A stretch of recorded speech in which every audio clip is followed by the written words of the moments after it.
the world. See thy name. Hey!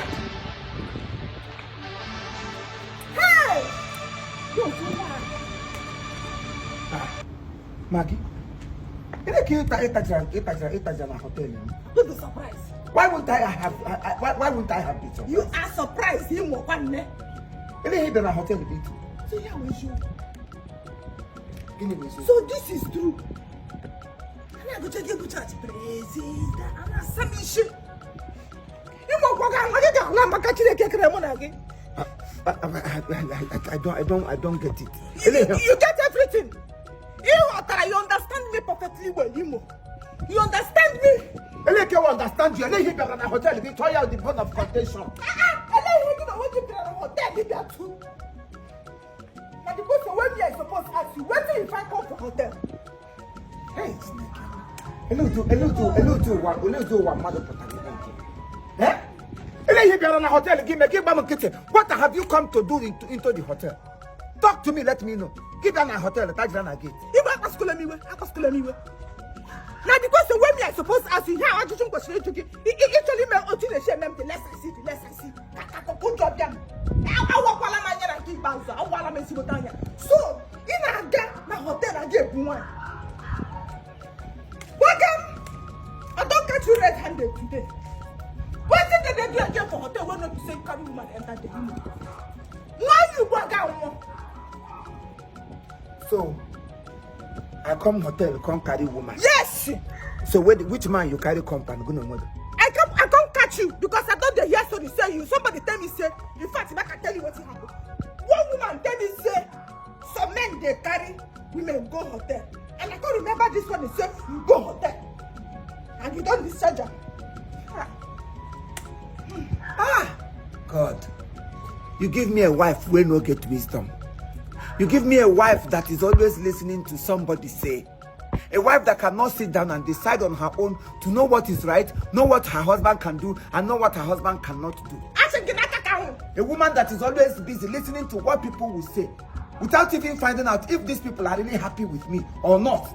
If these people are really trying to scatter my home, if these people are really trying to contribute positively to my home or contribute negatively to my home. Just hear yourself. At your age, at this era, at this age, how long have we been living together? For one day, yeah, what is there at this 9 minutes? I not carry woman. If I carry woman enter hotel, now every man will carry woman enter hotel, they go do bad thing. I'm asking you, you they look me like you say you drink Indosi. Now every man will carry woman enter go for hotel. What did I say they go hotel go to? So what is hotel good for? Only if you walk in the port. I can't get any bank. Any bank to the boy. So how drunk can come and I think I got you want you want to you got to control. You two will come here now because na bunker. Oh yes. Because on a bunker they chop for hotel. I don't go chop my own. You two you come to chop your own. Hello, you're going to we're going to have a badge. We're going to arrest China. Hello, you're going to have a bunker. Come on, you. Call woman now was like, hello, you're going to bunker. What you do so. Hello, you're going to have a bunker. Nay, hot time. Talk to me. Why won't I tell you it? Why won't I tell you it? I'm going to bunker. I'm not here, okay. I You are. Even when I my day from Abali, no go let me sleep. And I bomb some now. I bomb Kangana keyboard. Let me my piano. I give me who flavor and Abali and a keyboard. Yet, I can't make a tomato and I hear with Lalo. I know you're not being yesterday. I did for house. Then you say, at the fine place where I'm going to supply this vegetable. What would they bring from our farm? Not be open your mouth. Tell me, all these hotels where they get restaurants. Now people where they supply for hotel, they make more money. If you supply for hotel, you supply for shops, supply for shade, supply for supermarket. Yeah, na gaga. Maybe me and you talker. This morning, say make I come meet the manager of this place. I don't come here yesterday. Tell me say make I come back. When you are now back, I know thing they say no go to Monday. Business and about all business IQ men, all him when you need. But your only business is concrete. We got lucky. I go buy pants. As I reach that place, they open their pants and bra. Women food there. Other women pack bottle, they food for the woman shop. They come, they talk. Say, Aki Yelumoke. akabuni nyelu nwoke oburu nwoke gacha bata si na o jere ebe dị otu a na ikwete ikpochiri gaga dig ye find ya out mepe phone ye check ihe niile n'ọta dị ga shimata so nwaanyị so nwaanyị anya dịzile dọl otu ka ọ wụrụ maka sị m ntutu dọl ihe ọbụla ime gwara m nkwete say make I open eye. So I can't remember say you go hotel this one. I no come trust you again. So Irilana ajai na. I say it all. Kita ibilana ajai mopo. One ike. Don't come mighty. Irilana dollar, yeah? I said to me panya. Akinya lumoke. A man that married you, a man or woman who's supposed to be on top. A man supposed to be the head, but not maybe in so many negative things. I have never shown you negativity before. I've always been positive. I've always told you or tell you how it is. At this point in time, because of Wakarikabra and Apant, now you have decided to change and listen to outsiders. But if at my age I don't know what is right and wrong, that means I will be a fool forever.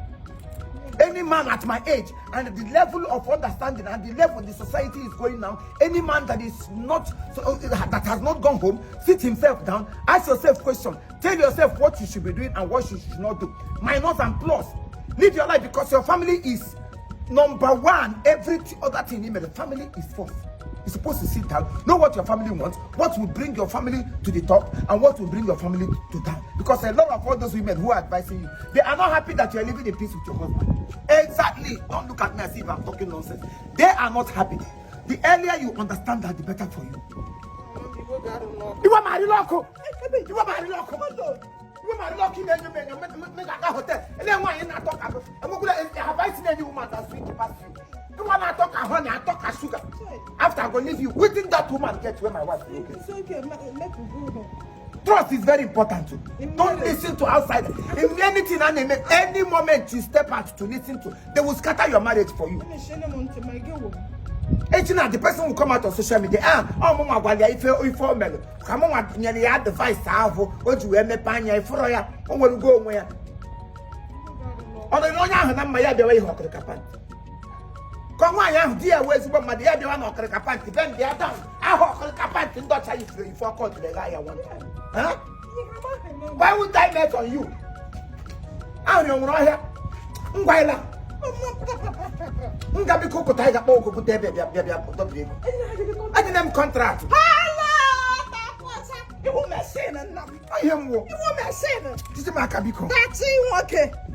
In your harim. What's that tomato? It's not for the fake. What's one baby and that Russia, in the hatch and I'm the loose. I'm okay with you when you more Christ. A Christian is supposed to live like Christ like. You can't be a Christian, you need to the question. I say happy and way because okay, motor red and ball and I got to go on your way. Money. I like motivation and motor. Yami, why you're okay. Wouldn't that now come to vuvu? Why not let them walk? I let them walk. Okay, you want now to have a why, Mamma Motor, my neighbor came with it. Macassi, the two. Who got a hair take a tablet? Oh, I glad to. Because tell them,